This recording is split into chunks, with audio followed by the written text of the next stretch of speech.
Greetings and welcome to the Department of Tangents podcast, episode number 49, an interview with musician Matt York with new music from Pratik, making this an all-Boston Americana episode. As ever, I'm your host, Nick Zano, coming to you on this first day of February from chilly Lynn, Massachusetts. I first became aware of Matt York a couple of years ago when he released his album Boston, Texas. I have a particular sweet tooth for Americana music with rock and roll hooks, and York does that very well. He reached out to introduce himself on Facebook, and we wound up playing music on the same bill a couple of times. York has a new album out now called Between the Bars, which you should definitely look for on your iTunes and your Bandcamps and such, and on mattyorkmusic.com, and that made for a good reason to catch up for the podcast. There is a recurring theme stretching way back to my interview with Billy D. Washington in episode 35, and that's the idea of artists taking some time out to deal with their everyday lives. York didn't play music for a few years and then got the bug again in 2015 when he started recording Boston, Texas. Now he's back at it, booking gigs all around the New England region and beyond, and I'm interested in what happens in that time when an artist isn't pursuing their art regularly. How does the artist define their art, and how does their art define them? That's a chunk of what we talk about. We also talk about Between the Bars and York's eclectic collection of influences from the Replacements to Steve Earle, which eventually leads us to York's days in the Boston rock scene and how the music industry is different now than 10 or 20 years ago. York is getting ready to record a new album, and that may sound completely different from this one. And continuing the Boston Americana theme, our featured track this week is a song called Emma by another musician I've shared a stage or two with, Pratik. More on that after the interview. And now, enjoy Matt York.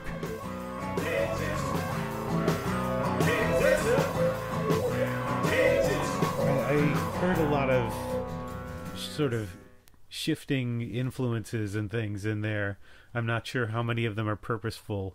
Yep. Frequently when I interview people, I'll say, this is what I hear, and that's obviously, a reference to that, and they'll never have heard it. Yep. I mean, it'll be the Cars on a verse and a Paul Westerberg chorus. I heard a little Built to Spill in there somewhere. I wrote down some specific references. All over town sounds like, a little bit of Men at Work even. So I loved them when I was young. Yeah. Where were you at when you were recording this?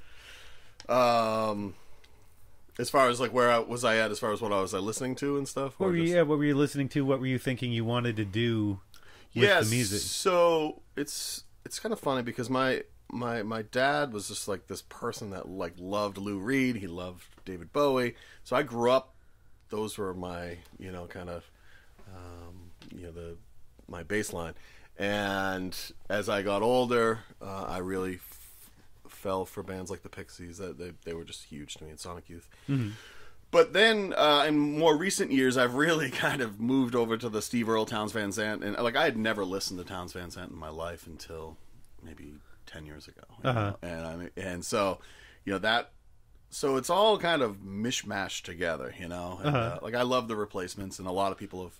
My band, when I was younger, people always used to say that we sounded like the Replacements because they were a huge influence. REM was a huge influence, too. So, yeah, it's just kind of all mashed together, kind of, I feel like. It's not anything specific.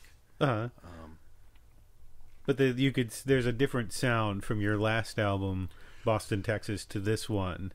And I didn't know if that was something, if you were trying to push yourself into a different area, or sure, if it just sort of turned out that way. Yeah, so part of that is that for that last album that I did was really just a bunch of songs on acoustic. I played pretty much all the instruments on it. It really wasn't meant to be a full-scale release, and then it kind of happened. Mm-hmm. And then once I started playing with the band, all of those songs on the Boston, Texas album, they had never been once played with a band or with drums. We literally just went in and played them how I thought they would sound, where I then had, a year plus of playing gigs nonstop. So when these new songs started coming up, we suddenly had a sound, and my bass player, who had been with me for years, who doesn't record on the new album, but who plays with me, is just much more of a punk influence, much more of a kind of Sonic Youth, that type of vibe.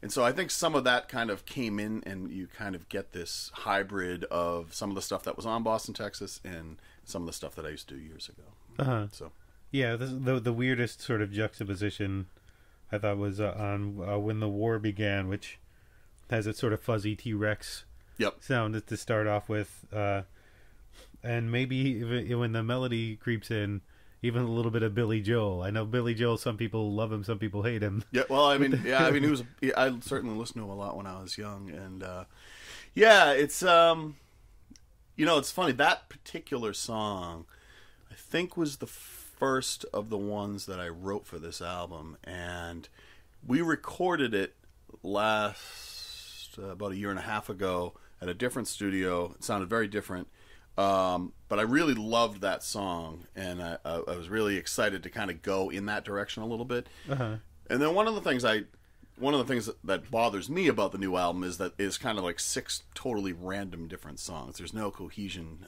to it, which in some ways is good, I think. Yeah. But it is definitely, it's not like you're listening to a Ramones album or something. No, right, well, do you go for that? Do you want a cohesion, or do you just want the best songs?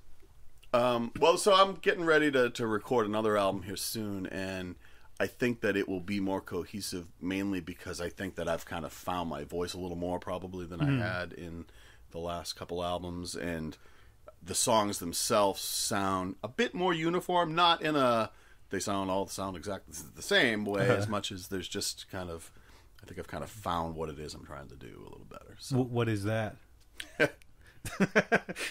Not a fair question. No, so I mean, I really love the Ryan Adams album that came out this year, and I loved just the sound. Sonically, I love that album. I wrote the album. The stuff that I've got now. I was really going through just a ton of Springsteen, especially the Nebraska album, and so I kind of feel like it's more singer-songwriter driven probably, and I think the next thing that I record will be, me on guitar exclusively probably, and then just bass drums and maybe some pedal steel or something like that, but nothing. The basic band. Yeah, I mean you've released a lot in the past couple of years. You've got a Losing Streak, which was that new recordings, or was that stuff? You got Losing Streak in 2015, Boston, Texas in 2016. You released a self-titled album in July of this year, and you also have Between the Bars, which came out in November. Yeah, so on Bandcamp, that's true. Right. Really what those other 2 albums are songs that had either come from a couple of the CDs that the Boston, Texas, or Between the Bars, or were songs that I just did acoustic, mainly to try to get more singer-songwriter type gigs. So, but yeah, I mean, it's funny because after the Boston, Texas album, I really wasn't getting, I was getting some really nice reviews, but I wasn't getting much airplay locally. And then I had a couple songs that were more rock songs, and suddenly those songs worked. I got a lot more attention radio-wise from those, and so yeah, there's a couple songs on that I don't even know if those are on Bandcamp, but they're on the digital version of the new album that did well, and then that was kind of just the direction I ended up heading, just kind of organically, I think. So. Alejandro Escovedo talked about that a little bit years ago, how critics love you, but if that doesn't necessarily get your music out to people. That doesn't necessarily, it's nice, it's no complaints about people writing about your stuff, but well, I think that's part of it is the industry is that there is no place left that writes bad reviews. First off, I mean, they're all gone, right? So I mean, when you used to go to TT's 20 years ago, there'd be 6 different magazines with a bunch of kids that thought it'd be funny to either write great stuff or just trash people that they didn't even really listen to probably. So I feel like there's a lot less even in the larger papers. Like I don't think you don't see many bad reviews except of people who are very prominent, maybe. And so Well, there's no reason to trash somebody who not a lot of people know. Yeah, but I think that happened though 20 years ago. I feel or I feel like now the only stuff that gets written about is stuff that is getting a lot of praise. Like I don't, but is that a bad thing? Do you think? Is that bad for musicians and for music? I don't know that. I don't know. I'm still trying to figure it out. I mean, I think that the landscape of music itself has changed so dramatically since when I first started doing this, that how you find a new audience, how you kind of go take steps up is still just a very unclear path, I think, and especially when you're not a kid, which I'm not anymore, so it was a lot easier when I was younger, or I don't know. I was younger, but the industry itself was different, so. We just had more stamina for getting kicked in the face by music back then. Yeah, well, I mean, when I was 24, 25 years old, I mean, we could play at a club in the city and bring a whole bunch of people with us because everybody was 24, 25 years old and they all wanted to go out and get drunk and have a blast. So, it's a lot different when all of my friends have kids and, I've got to be at the soccer field the next morning, so it's just a different, world for me personally too. So, well, I want to get to that, but before we leave the sort of the output you've had in the last couple of years, are you a restless kind of songwriter? Do you think our song is a song ever done for you? Yeah, so it's funny. My wife would give a better answer of this than I would, but I will generally sit on a couch. I get a song, I start a song, and I'll just be watching the news, or and I just play it until it's done. And a lot of times that's just finding the different riffs, finding a different melody, and then once I've either put it down on GarageBand or if I've played it out live, then I'm ready to move on to as long as once I have a kind of version of it that I can go back to when I need to, then I'm done with it, and then I go, and I don't change them. Yeah, when they're done usually. So it's But you've got different versions of it on your SoundCloud. There's different versions of a few different songs, and you did the different ones. The SoundCloud stuff is definitely on my SoundCloud. It is mostly just basement demos on there, and then I have some stuff on there just that I've put up that's from the more recent albums as well. But more the SoundCloud's just for me to throw stuff on there, and then I can send a link to my drummer or bass player and say, hey, take a listen to this. And then I have it so I don't forget about it too. So. Sorry about the rumbling in the background. Oh. That's the heat. Otherwise, it wouldn't be quite as nice to sit down here. Now, you did take a break for what you said 11, 12 years at one point after you were in bands all around Boston. Correct. In your mid-20s. And then you got married and sort of became an adult. Became an adult. And did you want to put the guitar away? Were you done? Were you? Yeah, I was done. I mean, I'll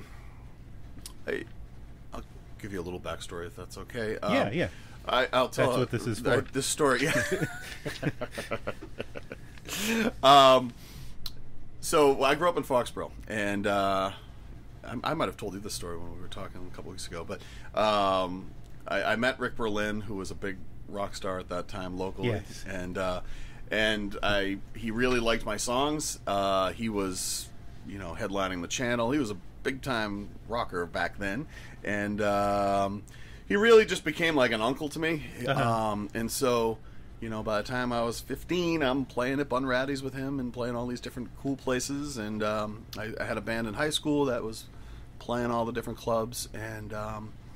And then my band, White Iris, I was about 23, 24, and we really were very active from 96 to 2001-ish, really. But we were just nonstop. And, I was the full-on poor musician, no money, always no money.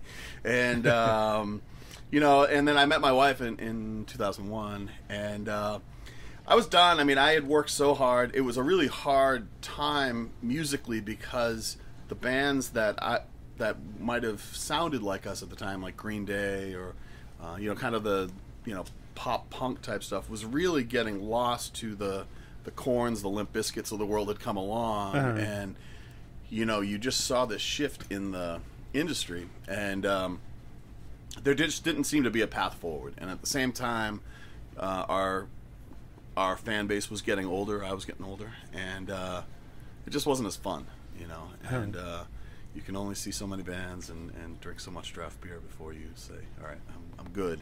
So yeah, I mean, I literally went years without. I mean, there were definitely years where I didn't touch a guitar once. Like it was that type of removal from it. Mm-hmm. And 7 years ago, Mm-hmm. I had quit smoking, kind of, and so we went down the Cape. My kids were really young, and we went down the Cape for a week. And I had been like sneaking like 1 or 2 cigarettes a day, and this was the first time that I wasn't going to be able to sneak cigarettes at all. And it was like the actual withdrawal, and I was just miserable. And I wrote about 6 songs in about a 7-day stretch, 3 or 4 of which are actually on the Boston, Texas album. And I kind of got back into it a little bit. But really more recently, it was about 3 years ago that my dad's health had been failing. He's just been the biggest music fan ever. And I wanted to record him a couple of songs for his 70th birthday. And that's all this really was. It was not intended to... I didn't intend to play gigs or do any of this stuff. And so it just kind of happened organically. And then all of a sudden I fell in love with it again. And so here we are. Was there a particular moment that you realized you were going to put the guitar down, and was there a particular moment when you realized when you got back that you needed this back in your life? So there was when I met my wife at the Lizard Lounge. Her band opened up for us in 01, and I just couldn't live that life of being a full-time musician going to Worcester at 1 a.m. on a Friday night.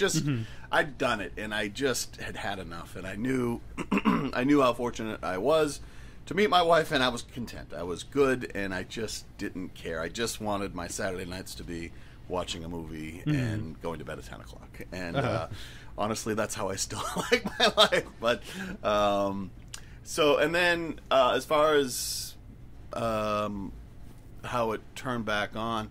Well, before we get there, yeah. Was there any? Did writing and playing music do anything for you personally in your daily life that you could just sort of push it aside?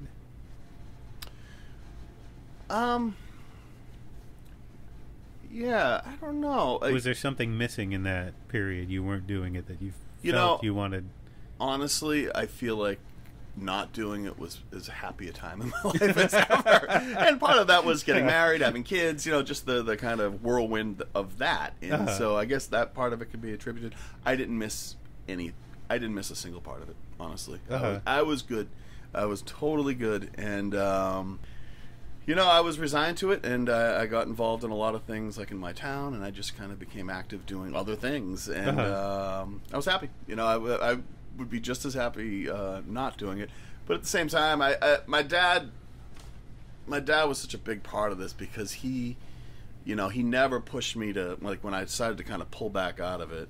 He never was like, "Oh, you should keep doing it." But I knew that it bothered him that I had stopped, or not bothered him, but like, he would never tell me what to do, but I knew how much enjoyment he would get out of me doing it again. So, and he has. So that's been a lot of fun. And was that the moment you sort of decided you wanted to keep doing it? Once you came back? Yeah. These are awesome questions. There's the first song on that Boston, Texas album, a song called "Big Fan of Why," and I wrote that song, and I was like, that's pretty good. And I was like, once I wrote it and I heard it, and then it started getting on the radio and stuff, I was like, yeah, like this, like I can do this again. Like I haven't, some people like do music in their 20s, they go away, and then when they record again, they sound like a person that is still recording the same music they were recording. I didn't feel, I felt like I felt like I could still hang, I guess. And so I did that, and then I felt pretty good about it, and then the album just kind of really just kind of layered from there. There was just a bunch of half songs. There's songs that I'd written but I never really thought much about that I was able to cobble together, and suddenly we had an album. And so, does that answer your question? Kind of. I just know if there was one crystal moment where you thought, "Hey, I'm back doing this, and I don't want to leave it again." I think there were just kind of different things.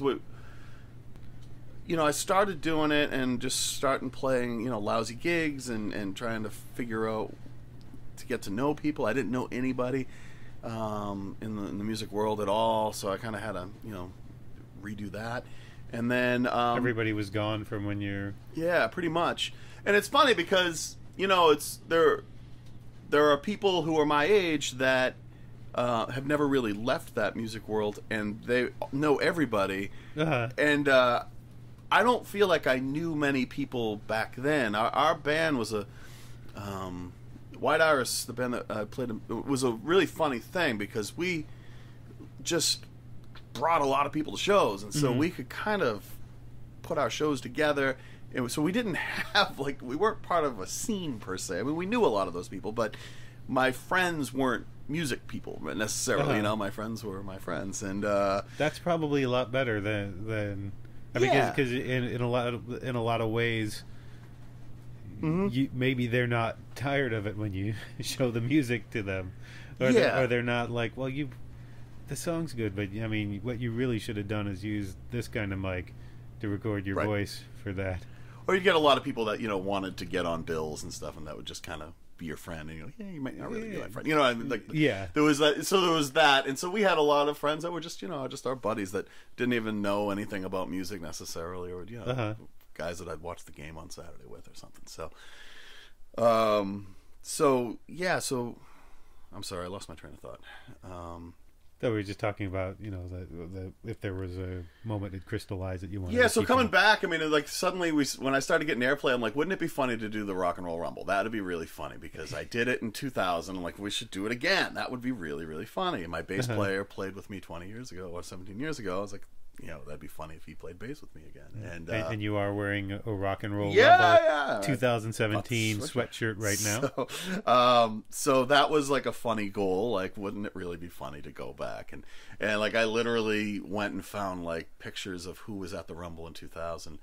All my old friends, and tried to track them down and get as many of them as I could to come 17 years later to see it. So that was a really fun experience. And then the Outlaw Roadshow stuff just kind of happened, and that was a whole different experience. And what was that for people who are unfamiliar?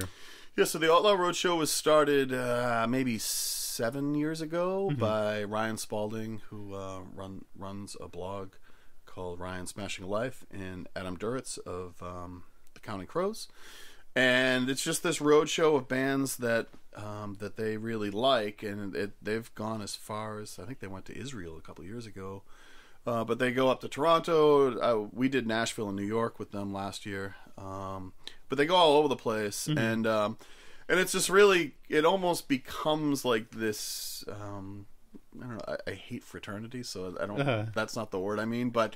There's just this kind of... We'll go back to the root of the brotherhood. Yeah, the brotherhood of... Take the Latin out of it. Yeah, and you just assume that if the band is playing on the bill with you, they're probably pretty good because, the ones that or at least for me personally, the bands that I know that are on it are good, and so you just kind of find all these other people, and so it's kind of created this, and social media and being able to connect with a lot of these people that you might not otherwise be able to connect to has allowed us to kind of meet new people in different parts of the country and stuff. So that's been cool. That's been an awesome experience for me. So do you feel music is maybe more of a compulsion than a pursuit in a way? Because once you get that little bit back into it, it's like, I feel like it would be harder for you right now to put it down again for 12 years. Yeah, I go back and forth with it. I mean, one of the things I enjoy about it is I enjoy talking to you or talking to people who we have a lot of similar interests. People that living in the suburbs might not necessarily. I don't necessarily have a lot. I can talk about music or comedy or independent. We'll get to movies. That. But those types of things. I enjoy being around creative people, and that I'm not necessarily around those in my normal day-to-day life. So yeah, I enjoy that part of it. That's been one of my favorite parts of being a part of it again. Yeah, no, I think I'll probably just keep doing it on some level forever now. You know, I joked with my wife that I'll be, you know, the guy singing Margaritaville down in Florida when we're like, you know, at 65. Or I couldn't tell you the words to that song, but you know what I mean? Like, I'll feel like I'll be that guy that'll just play forever. Because by then they'll have the you know, the chip implanted in your brain that'll just relay the words to you. So you'll never, or maybe that's just a fantasy because I forget my own words sometimes when I'm up there. I'm the same way. Does it feel strange when you're with people who don't do something creative in their lives that it, you know, it's sometimes hard for me to understand. Well, wait, you're just sort of watching TV. You don't have you're not writing a song or a short story or a podcast or something. What is that life like? What do you do? Yeah, I mean, I've kind of worked in the corporate world for the last 17 years, so I have seen a lot of it that way. And then, but yeah, my day-to-day life. I mean, I think a lot of people are creative in ways that you and I might not necessarily think of as creative. That's true. But yeah, I mean, it's funny. I have a really close friend of mine who I said something a couple of years ago. I always tell this story. He was just mesmerized by why anybody would love Kanye West, and I love Kanye. I don't necessarily like the personality, but I love his music. I love what he does, and I have probably talked to 5 or 6 different people about Kanye West just organically. Just, you know, it just came up in conversation with artist types that we get. That, you know, or the way people love Kendrick Lamar or things like, you know, people like that. I have a harder time having those types of conversations with people in my non-music life, if that makes sense. But yeah, I don't know. I mean, I went a lot of years without being creative, I guess, too. So I don't know. Life's busy for a lot. I think being busy alone maybe takes care of a lot of that. But well, first of all, when you came back, what did you think you would sound like? Was there a sound you were pursuing, or did you just write songs and however they came out, they came out? I wanted to come back and have a band that sounded like Steve Earle's band.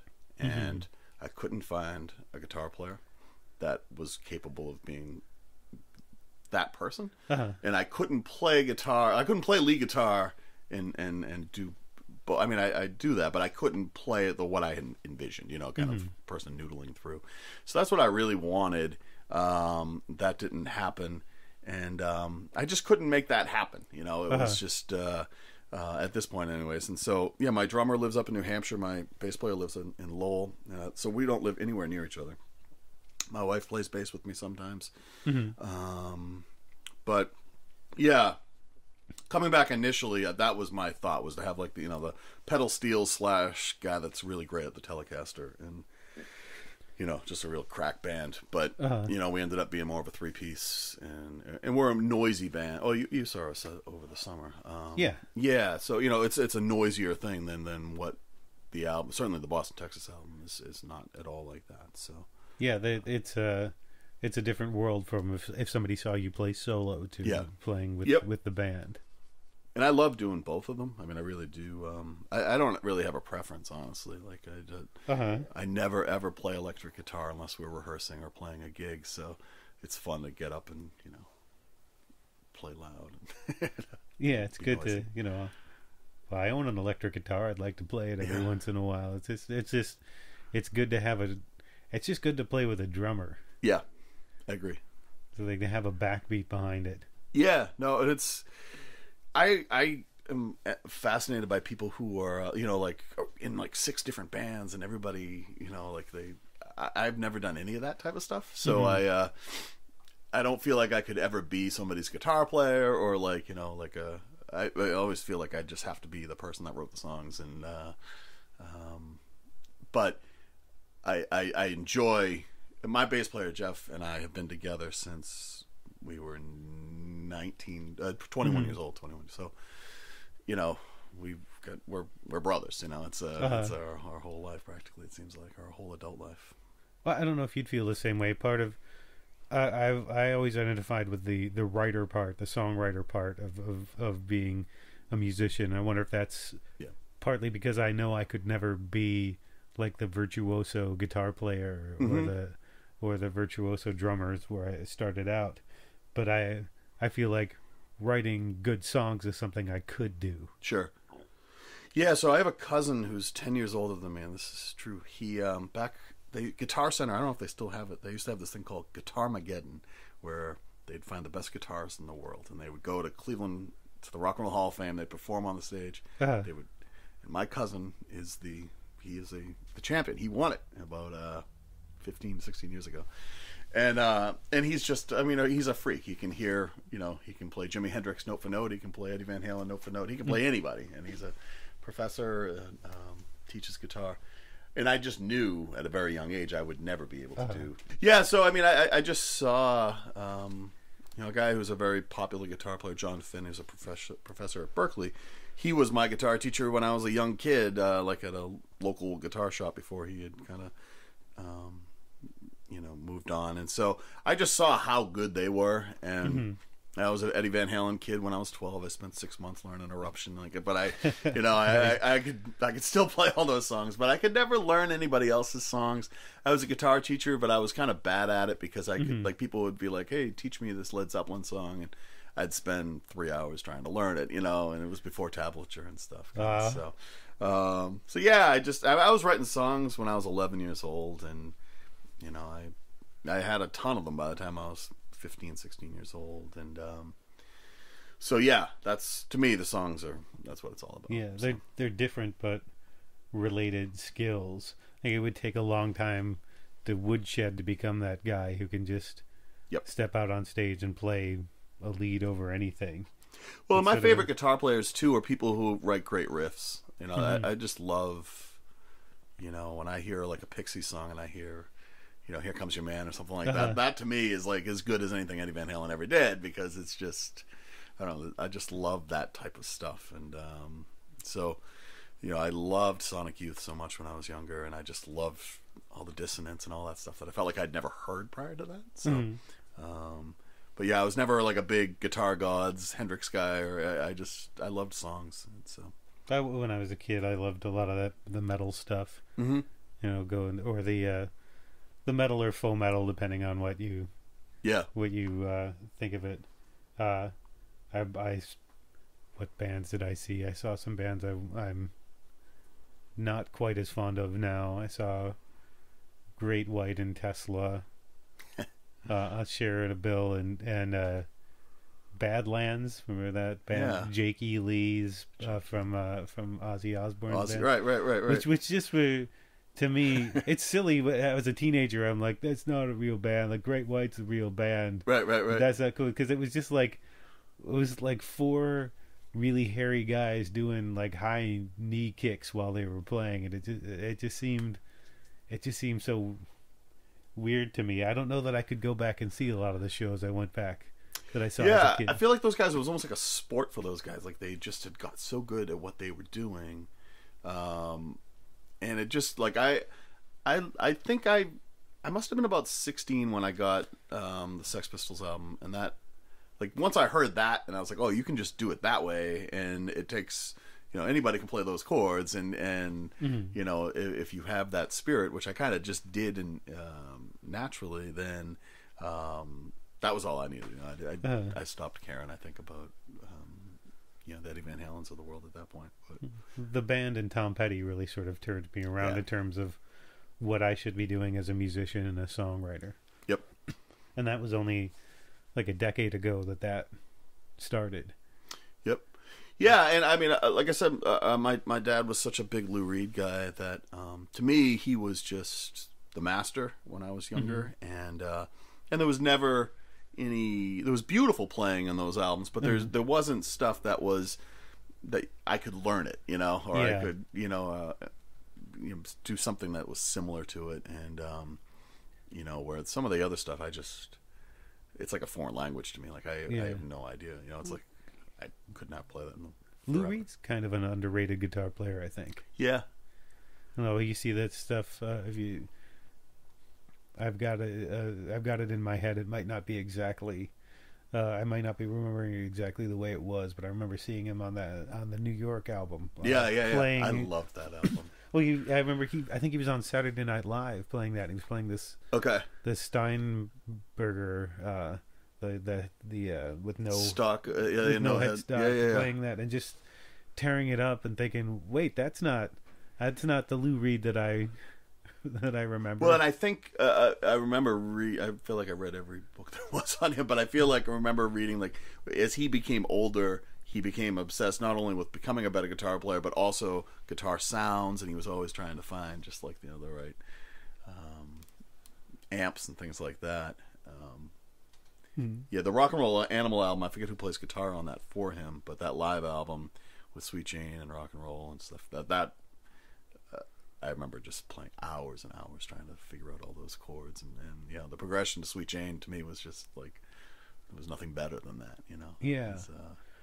Well, there's a lot of a lot of songs with no guitar solos whatsoever. You know, when you emerge from that sort of teenage metal funk into to more songwriting based stuff. Like, I went from country to Rush and the Beatles. Yep. And then back into like Neil Young and later on the band and Tom Petty. So it was it's a constant back and forth. I mean, do you find yourself thinking, maybe today I just want to write a Robin Hitchcock song with no guitar solos, or a band song with no guitar solos, and tomorrow maybe I just want to be Neil Young and Crazy Horse and crank it up? And yeah, I only write on the acoustic, and I don't know. I have a hard time explaining it, but I just know in my head what it will sound like if it has a full band, but I don't necessarily do any work to get it to that point until I actually go and record it, or we play it out live. I just feel like, and I feel like, I mean, maybe I'm wrong, but I feel like that's almost always the way it happens. And what was funny about this, the Between the Bars album, is that, Dave Brophy, who produced it, is such a, he's just such a great percussionist, and so he did there's all kinds of little nuanced stuff in there that he does, and then the players on the keys and piano and bass and guitar on some of the songs are all of them are playing at a level that I've never been around. I can't play guitar like that, so it was such a different thing to hear an end product that was different than what in my head it sounded like, but it was also kind of a cool experience to. I feel like the songs themselves are still in there, So, do you ever get close to or achieve what's in your head when you write a song, when you go to put it down on tape or on? I think I do. Yeah, no, I think for the most part I do. I think the Boston, Texas album is very much that. I think a few of the singles that I did in between these two albums, same thing. Like, I knew what they were going to sound like, and I mean, I think part of it is my band years ago was a 3-piece band, and for the most part I've been a 3-piece band in the last couple of years, and so there's only so many different ways you can do it, really. I mean, you could layer a whole bunch of guitars, but I don't like to. I like to record it as a fairly bare bones thing so that I can sort of replicate it. But some of the songs that we did with the Between the Bars album, I mean, I just can't recreate them. I mean, like I said, I can't play guitar like that, or I can't. I don't have a keyboard player or whatever. So, we kind of change those up a little bit. But it's interesting. We started the conversation early on in this conversation. We were talking about. I mentioned the different versions of songs on SoundCloud. Yep. And the more you record them, the different versions become more and more stripped down. You're not building them up. Correct. It's like you're trying to when you re-record a song, it's like you're looking to find its essence, its most simple and basic form. Yeah, and I honestly don't know what's on there, but but yeah, I mean, a lot of it's possible though that some of the ones that I recorded that are on there were done prior to me recording it. I don't possibly. Yeah, and I just uploaded them for somebody to learn. My wife's playing a couple of gigs with me in the next couple of months, so I've uploaded some things so she could hear kind of the chord structures a little clearer than she might on the final product. But did you resist that sort of build up of? It can be easy in the studio to say, "Hey, what if I put a 12 string on this and see what that sounds like?" Yeah, and I think you and I were talking about this when we saw each other. I hate the studio. I hate being in there. I hate the whole thing. And so I wish that I could, somehow, and maybe someday I'll be able to, just what's in my head, that I could just transfer that to somebody and be like, hey, make that happen.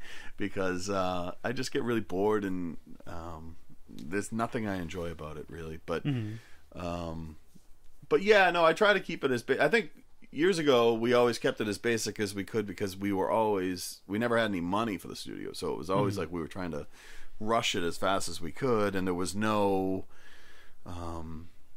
there was no crowd, whatever you call it, pledge music or those types of things didn't exist. So, I mean, I literally, when I was 24, I got a credit card for like a $5,000 limit, and I got a cash advance.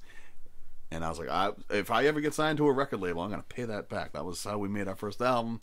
Second album, I got one more credit card, did the same thing. And, then I became an adult and had to pay back that credit card. But for years, I mean, so that money that we had was just money that we didn't have. And, that was what we used. So we were limited budget-wise, It's amazing how opportunity creates an aesthetic. Yep. That's what dictates it. Totally. Whatever you have access to, it's not that we want to be DIY. We don't have a choice. You don't have a choice, exactly. Yeah, when I see people that like raise $25,000 to make an album, I'm like, $25,000 sounds like, right. Yeah, I could, I can't imagine how much you could do with that, and I think that's one of the real challenges of the industry now is that you have a lot of people that can raise that type of money that don't necessarily make a very good product, but they hire a bunch of people that are working to get their songs on the radio, working to get their, getting the spots in the magazines and stuff. So you combat that, I think, a little bit differently than 20 years ago. Promotion can be more expensive than the album itself by far. If you want to make a push, if you want to actually get out there. Yeah, and I think I'm sorry to sound like I'm an old person, but I feel like 20 years ago, you had to make a CD. You couldn't just send an email of an MP3 that you made on your computer. And so you actually had to invest some level of money, or, there had to be some level of dedication to it. And then you also had to pick up a phone and actually call a club and have the guts to be like, hi, I know I drew 2 people at your show last week, but can I play next Friday? You just knew you'd get hung up on unless you did that, unless you had brought a good crowd or whatever. So I feel like it's a lot muddier now than it was back then. Well, I was sad to hear Elvis Costello on WTF on Mark Maron's podcast. That's where he said it. He was talking about how there's no money in making an album anymore. So that's at least partly why you haven't heard a new Elvis Costello album since the one he did with the Roots. Yeah. There's no reason to do it. Just play live, and that's where the money is. It's not where he is now. He doesn't need to, because people know who he is. He doesn't need it as a promotional thing. But it kind of makes me sad that what are we losing from Elvis Costello? Right, because he's so creative all the time. He's always good for an album. If he had to make an album, what would how many more great Elvis Costello albums would we have had in the past decade? Yep. That we don't, because there's no incentive for him to. And they're always different with him too. That's what's like the one with Burt Bacharach. That album was one of my favorite albums that he ever did. And there's a really great article that Rhett Miller of the Old 97s just wrote. I just read it last night, and about how much the industry's changed for him, because he didn't make a lot of money, but he was they were a successful band. But he's playing live nonstop basically because he's got a young family, and there's no money to be made off radio. So so I do want to get to comedy, but I have at least one more music question. How does a kid from Foxborough have so much twang in their voice? Yeah, so when I was 9 years old, my family moved to Austin, Texas. And we were only there for a short time, about less than a year. But we lived in Austin, and my dad was such a music guy. And back then, radio was so different in that you couldn't turn on. I remember my dad made all these like blank tapes of BCN and WCOZ to bring with him so that he could listen to it, because he knew he'd never be able to hear rock music in Texas, and you literally couldn't. And so that's surprising. You know, it's, the 13th floor elevators, and there's a history of it, and Alejandro Escovedo's down there, and I think some of that stuff was just fairly. I mean, so this would have been 1981. And okay. So, all right. So you'd hear about guys like Joe Eli and, some of those people, but, I'd never listened to Willie. I never listened to Merle or, any of those guys at that point. And, but my dad just seemed to kind of know what was good, I guess. Like he had a way of kind of knowing. And so I loved Willie so, like, Willie's just one of my all-time favorites, and he will never die. Just for the record, no, just in case death is thinking of coming for him. Yeah, him and we Keith have Richards. taken precautions. You will be met with deadly force. But like literally, I remember when Johnny Cash died. My wife and I loved him so much, and we were like, who's lived a better life, And same with Willie. When Willie dies, we're like, who's lived so many lives? Yeah. I thought that Johnny Cash was the canary in the coal mine, that when he died, well, whatever took him out, the rest of us aren't going to be far behind, because he was a Jedi to me, right down to wearing the black. Totally, yeah, yeah, and so I don't know. I didn't sing twangy a lot 20 years ago, but we had a definite. There was some of that there, and but I think that I don't know. Because it's natural, like it's not like I'm like, oh, maybe I can sound Western or whatever. I just sing, So that's a lot what you're listening to. If you were listening to a lot of Steve Earle for inspiration, you might have gotten that. It's like when I was a kid trying out for the school musical, my mother asked me why I was singing in an English accent, because I was listening to the Beatles. That's how I was learning how to sing. So I was. A 12-year-old kid from Bloomfield, New York, grew up on a horse farm, and I'm singing, Good Day Sunshine with a half Cockney accent. That's awesome. Where the hell does that come from? Yeah, Steve Earle I never listened to when I was younger, and I think it was kind of in between that period of time where I'd stopped doing music, where I first heard him, or really just went head over heels for him, and then once I did that, I just listened to everything I could by him, and then Towns and stuff. But I sang with a lot of emotion years ago, but I was more of a screamer, more of a Frank Black yelling, and then Frank Black made one of the early Frank Black solo albums, or with the Catholics. I forget what the name of that album was, but he had a couple songs on there that were twangy. And I remember really he did that for a while. There was he still kind of has that sometimes. That was like the man who played too loud was on. Is that the one you were?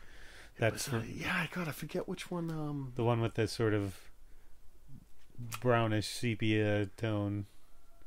Yeah, I think you're right. I could walk over to my collection here and pull it out and see. Yeah, it's the one with 666 on it, and hold on a second. All right, let's. Yeah, and I saw him a number of times live before the Pixies had got back together, and he did. His guitar player was awesome. No, that's the first. That's with Los Angeles. Yeah. But with the Catholics, with the Catholics, he got a bit more twang, which was fun to hear. Yeah, his guitar player was awesome on those. I forget who that was. What's his name? Quine, the same guy from some of the Matthew Sweets, wasn't it? Or am I wrong? Is that right? That makes sense. Was it? It might be wrong. I have to go back and check. Sorry if I'm wrong, people. I was down at spring training for the Red Sox probably in 04, 05, and he played in Tampa at this old theater, and my wife and I were up on the balcony. Oh, that was one of those shows that you just like nobody in the world played better than they just played tonight. It was just they ripped that place down. I saw him play solo, opening up for They Might Be Giants. No kidding. Years ago, in Buffalo when I lived up there, and he came out, and I'm sure the story has built up in my mind over time. Sure, a bit, because he played. It was solo, nobody else, just him. He started out with an acoustic guitar, and then he slung that on his back, and they brought an electric guitar out to him. And he just played like he had a band behind him. No kidding. Which was sort of an aha moment for me. Like, oh, what if I just do that? Yeah. What if I just, I don't have to always play acoustic. What if I took my electric out there, hit my stomp box and just pretended there was a band around me?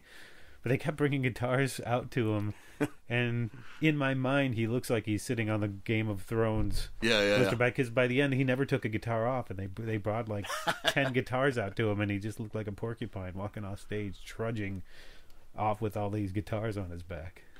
Yeah, he writes such I feel like his riffs are so. I feel and maybe he doesn't just write them, but I feel like he writes most of them. That there's so much going on in there that you almost feel like there is a at least a rhythm section of sorts going on. And so I don't think I've seen him. No, I don't think I've ever seen him solo, just by himself, I should say. But I love the way the drums and acoustic guitars work in Pixie's songs. Just the way the hi-hats and the acoustic guitars. Right, there's just like this kind of flow to it that's and then there's so many stops and starts and yeah. And here's a segue for you. Frank Black is kind of a sonic comedian. I do want to get into. I know you're a big comedy fan. I'm a huge comedy guy. Yeah. I don't know exactly what questions to ask you about it, but what is it that? What kind of comedy do you like? Where did you start listening to it? So when I was a teenager and I was starting to play a lot out in the city, I kind of got to know some of the people that worked at BCN. And, they used to do, Parento would do the thing at 5:05 they would do the comedy thing at 5:05 of the hour. And then the first 25 callers got free tickets to, I think it was Nick's. I can't remember. It was probably Nick's. Probably Nick's, yeah. And I never had any money. And at the time, I had a girlfriend that lived kind of near there. And so I would just call. And if I wasn't one of the 25, I usually knew the kid that answered the phone. And so, I would be one of the 25. And that's called papering the room. Yeah. And so I would go, and I just loved it. And then I feel like there's a real correlation between... I just see a lot of similarities between comedians and not necessarily musicians, but I feel like singer-songwriters themselves. That there is, you never know what you're walking into.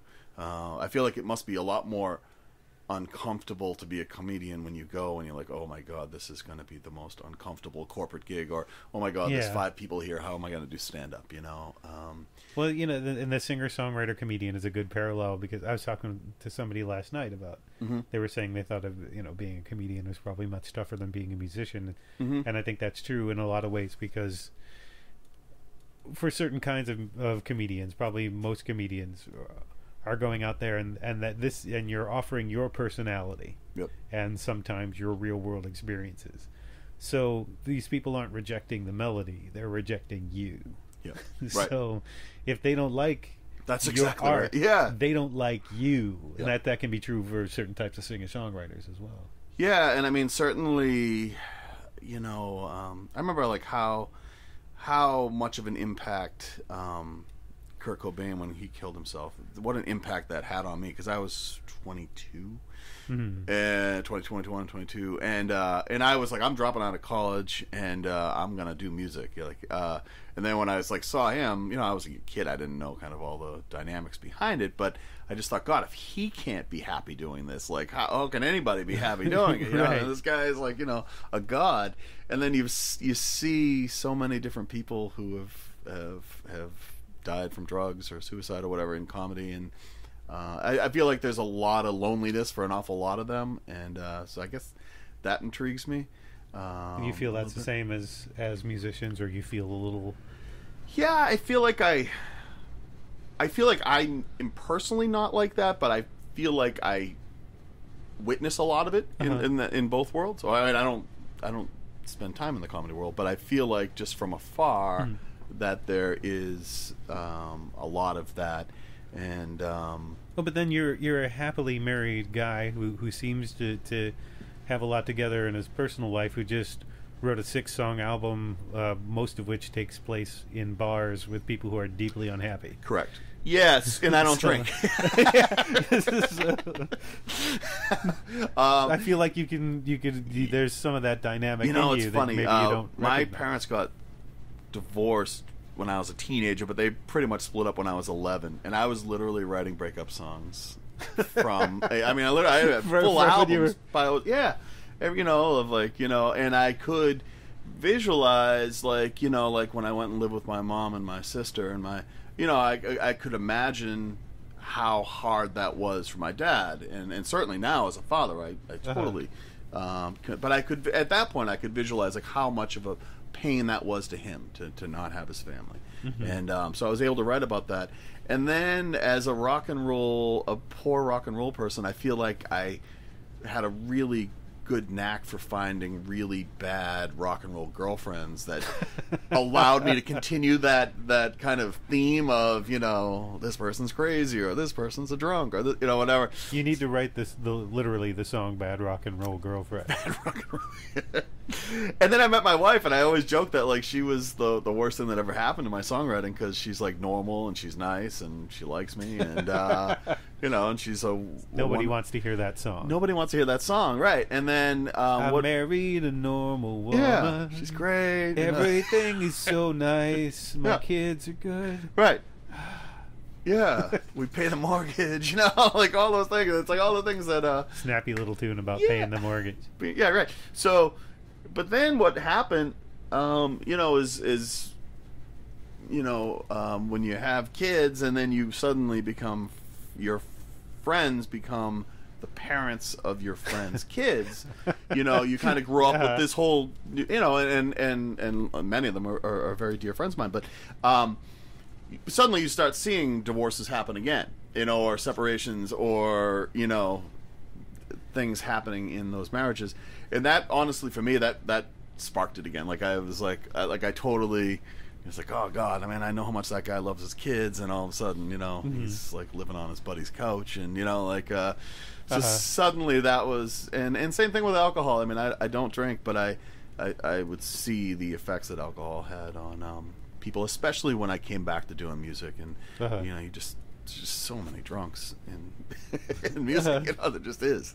So many drunks could also be a song title. Yeah, there we go. I think I'm going with the next album seems to be more drug addiction. Like I'm going away, like drug addiction and death versus alcohol and separation. So we can keep going on this trend. You'll be writing your snuff film concept album in a couple years. You just keep getting worse and worse. Yeah.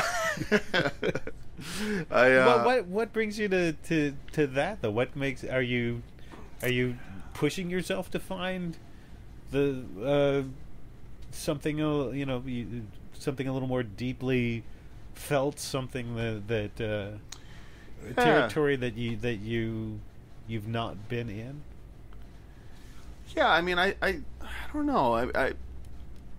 I feel like I'm pretty good at understanding what other people. I perceive what other people are going through, and maybe their situation's better than it is. But when I like for instance, we went out to dinner. My wife and my kids. We went out to dinner on Sunday, and there was a bar there, and there was a woman that was probably the same age as my wife, who was just clearly hammered at this fairly like an upscale restaurant, and there's nobody around her. She's just sitting there pounding drinks, and like I was looking at her, and my wife's like knows that like I'm already in my head like that's a song to me, and so I don't know. I just kind of am able to kind of transport into what I perceive that person's life is like, and write from that. And when I was younger, it was different because it was more personal for me, and I was poor. I had no concept of doing anything other than music, and I couldn't figure out how to make any money, or to survive. Like I was just, always poor. So that's where the songs were then. Yeah, that's. And you're looking more outwardly. You're more outward now towards stories that aren't your own. Yeah, I think so. I mean, because I can't imagine if there was, like, if there were bad things to happen in my life. I don't know what I would write about at that point, like, or how dark we'd get. But yeah, I mean, I definitely, I just see, and I think, it's funny what a role maybe like social media has had on it, where you reconnect with people who you haven't thought about in 20 years, and then, I've been able to kind of like think about some of those people and like where their lives might be at, or where I perceive their lives to be at. And, it's very good for social media, for all its faults, has been very good at satisfying the minute curiosity you had about people in your past. So like, I wonder where they are now. Oh, that's where they are. I'm interested. I'm good now. I know that. I know they're still there and they seem to be okay. Done. I have this weird, I don't know what you would call it, but I essentially cannot remember my childhood. And my sister, who lives in the same town as me, is 4 years younger, she can remember pretty much everything from our childhood. And you were a serial killer. It's very famous. We've been keeping. It's like the Truman Show. We've all made an agreement not to tell you, and I've broken that now. So there was this a Facebook page that was created that was just for people that were from my town of Foxborough, and maybe 2 years ago, and for about a month, it was the most riveting thing to me ever, because people would be like, do everybody remember going to this restaurant or this spot in the woods or whatever? And like all these memories would come surging back to me. And but then, after like a month, I'm like, yeah, I don't care about it. Like that helped, but I'm good. And filled in that blank, and now we're done. Yeah, and I remember a woman like posting this thing on there who she was like a therapist or something. She was saying that like people with amnesia or with memory loss, that these types of sites are really, really helpful to them. And I don't know why I don't remember it the way I did, but I definitely enjoyed kind of piecing some of it together. It's your pre-music days. You only remember the days with music in them. Yeah, I mean, I was 10, I think, I was 9 or 10 when I was playing guitar, so I almost don't really remember not. I've played my whole life, It's like Alzheimer's patients. They will play music, and that's when they've forgotten everything else. They'll sing along. Is that right? Yeah, that's interesting. Music is. They're looking into using that more and more now, sort of in therapy. That's what my wife. Her degree was in music therapy. Oh, interesting. Okay. Oh, that's good to know. I should do a podcast with her. Maybe I can find out what's wrong with my memory. Yes, we'll sit down. Yeah. But before we go, I did want to. I managed to tangent us away from comedy a bit too quickly, so I want to get back into that just a little bit to see who were you seeing back then when you were going to these shows. And I don't know. You don't remember? No, I really don't. So we just talked about how your memory is bad, and then I asked you to remember something. Yeah, I mean, but I went pretty regularly. So and you knew, you knew at the time that you were seeing people, because Boston was, I feel like, a much more vibrant scene than it has become. Just because you could go every night, 7 days a week. It seemed like there was comedy at a lot of those places, and maybe there still is. There still is. It's sort of, it's a little more scattered now than maybe it was. There's not like a centralized place where all the clubs are, where you could do that. Yep. That run that Lenny Clark talked about. Going from the connection to Nick's, and then to just drive down to Stitches. Yep. It's sort of this. I think the scene is it's still there. There are still a lot of wonderful comedians in Boston now. My feeling is it's not quite as connected, maybe. Okay. As it was back then, when it was a lot of the same guys in the same clubs. That might be that's interesting. For the better. I wonder, I don't know if you and I talked about this before, but I've noticed it where I feel like there's not as much of a scene music wise too, because you can't afford to live in the city anymore. And so, and I wonder if that's the same way with just arts in general, where nobody can live in East Cambridge anymore, but 20 years ago you could, and a lot of parts of Somerville. And so I feel like, I know back then, we would all meet at the Middle East at 1 a.m, no matter where we were, and we would drink from 1 to 2 and then figure out where to go from there. And I feel like that doesn't happen. And maybe that's just because I'm old and nobody wants me to be there, but I don't feel like it is. I think there are cliques in the music scene and the comedy scene. There are definitely, groups of people who get together. Mm-hmm. I don't think any one of them are the mainstream of their respective scenes. Yep. Maybe that's what it was back then. There was a group that played, that headlined all the clubs. Yep. And that was and hung out socially as well. Maybe there's not that kind of center to it these days. Yeah, and at least, the way I remember it wasn't even always people that were in bands. It was people that loved local music, or that would just know that they could find people they knew when they went over. Yeah, that's a Facebook group now instead of meeting out somewhere. And but I loved. I was just a huge SNL person from as long back as my parents would let me stay up and or I'd sneak down and turn it on, and Letterman was just such a huge. I love every single thing about Dave, and so I'd always see all the stand up on there, and I just his sense, I guess, was really, I loved that, and continue to love people that I can kind of see that kind of branched off that tree of his kind of mind. I loved Norm Macdonald a lot when I was younger too, and I still do. And so yeah, I watch a lot. I never go see stand up anymore. But I'll reach out when I get a +1. I'll get you back out to see something. Yeah, no, I would enjoy that, because I do love it. I love the art form of it, and actually a couple of times down in my town, I was asked to do like 5 minutes about our town, and they would have Christine Hurley was there for one of them, and I forget the name of the other person that did it, and so I'm totally comfortable getting up and standing in front of people, but to have to be funny versus just kind of being able to tell funny stories it was fun. I had a fun time with it, and I think I did okay. But you were asked to do a stand-up type of thing. Yeah. In what conditions was this? So it was a person who was a politician, a state rep. He would have people that were kind of air quotes is such a good thing on podcasts. That people that were doing a lot in their town. I was doing a lot in my town. He's holding 2 fingers and wiggling them on both hands. So yeah, I got to do it twice, and I forget the name of the other guy. The other guy was popular as well.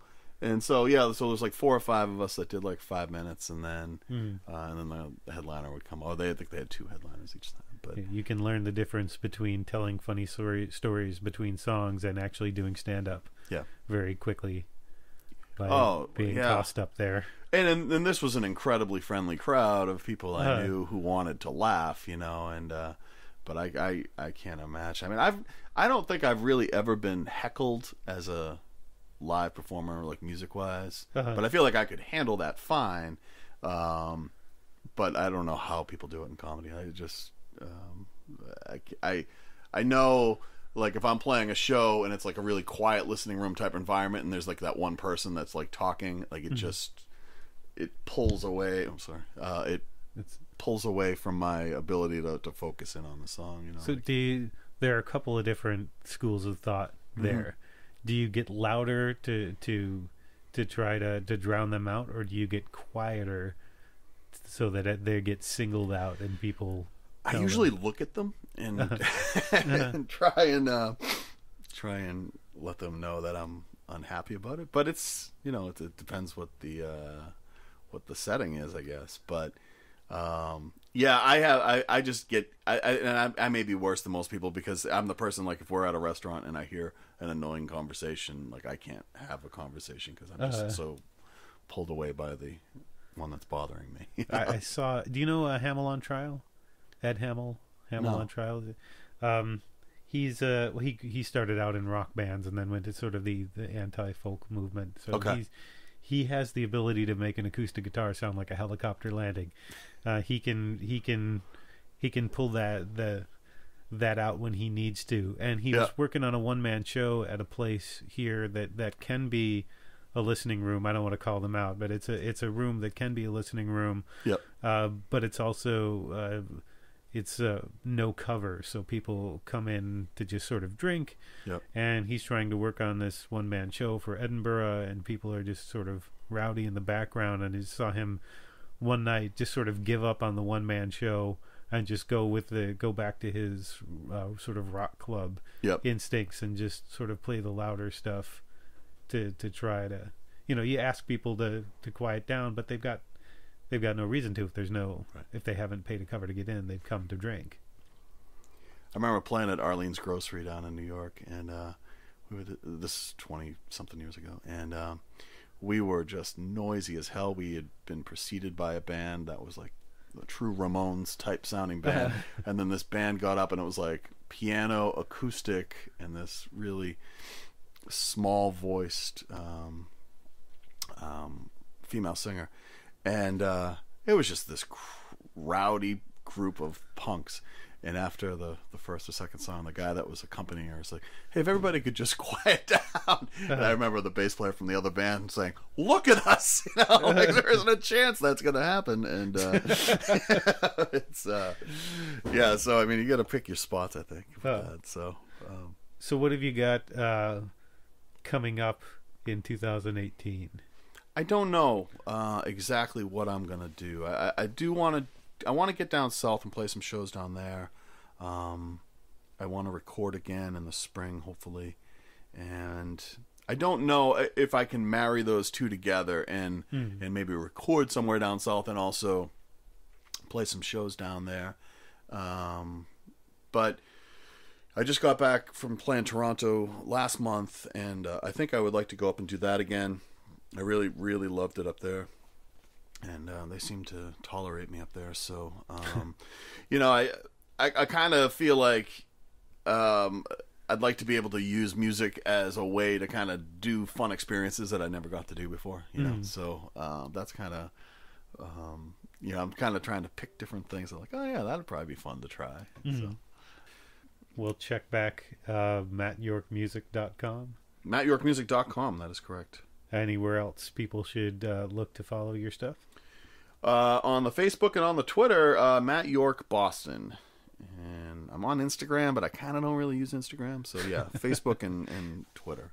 I really only use Instagram when somebody asks me to put something on Instagram. And, I still have the BlackBerry, and it does not play well with Instagram. I love that you have the BlackBerry. We have to talk about that after. Yes, I don't think that would make the most interesting podcast, but yes, I still have people look at my phone and say, it's got letters on it. What's that? We can talk BlackBerry. I have lots of BlackBerry stories we can talk about. All right. Well, thanks for doing this. Hey, we'll wrap up this you. Conversation. That's a tangent. That's even maybe a tangent too far for this podcast. Thank you very much for having me. All right. Thank you. An arrow to the head isn't always a trick. Thanks again to Matt York for visiting the podcast kitchen here in Lynn, Massachusetts. You can find out more about him at mattyorkmusic.com and find his music on iTunes and Bandcamp. And now we have our featured track of the week, which comes to us from Pratik. Pratik is another guy I first met playing open mics around Boston, and he's come a long way in a short time.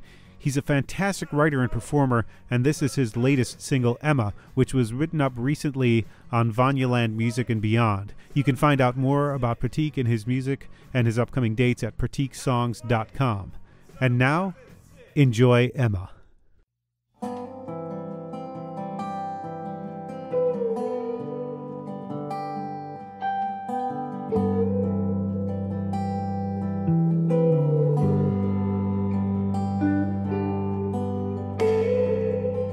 Cheek pressed to the pillow, curve of of your hips beneath my hands. I could fall asleep remembering when you said I was your man. And like some stranger in a hallway or an airplane in the sky, I could stay up all night wondering if I ever cross your mind. And I try to tell myself that I don't give a damn. I try to tell myself I'm alright. And Emma, oh, it's true, when it comes to you, you know that I'm no good at telling lies,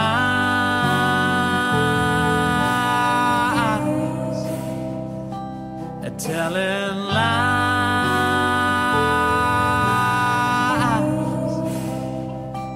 at telling lies.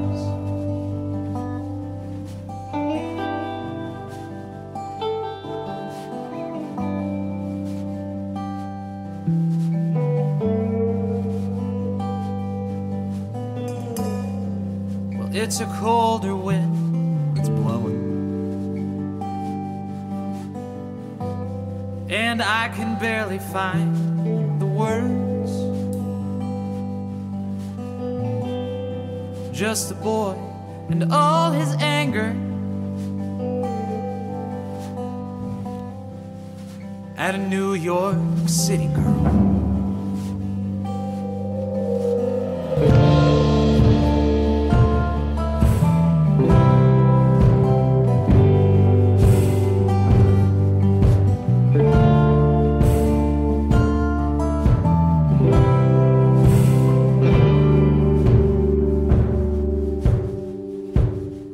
Some lovers leave you empty. Some leave you low and mean. Some lovers simply leave you, but they're few and far between. And I try to tell myself that I don't give a damn. I try to tell myself I'm alright. And Emma, oh, it's true, when it comes to you, you know that I'm no good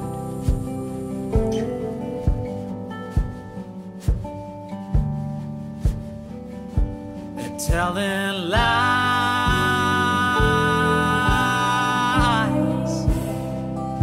at telling lies,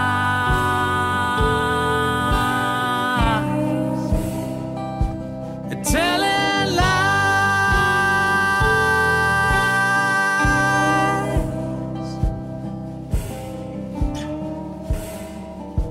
at telling lies.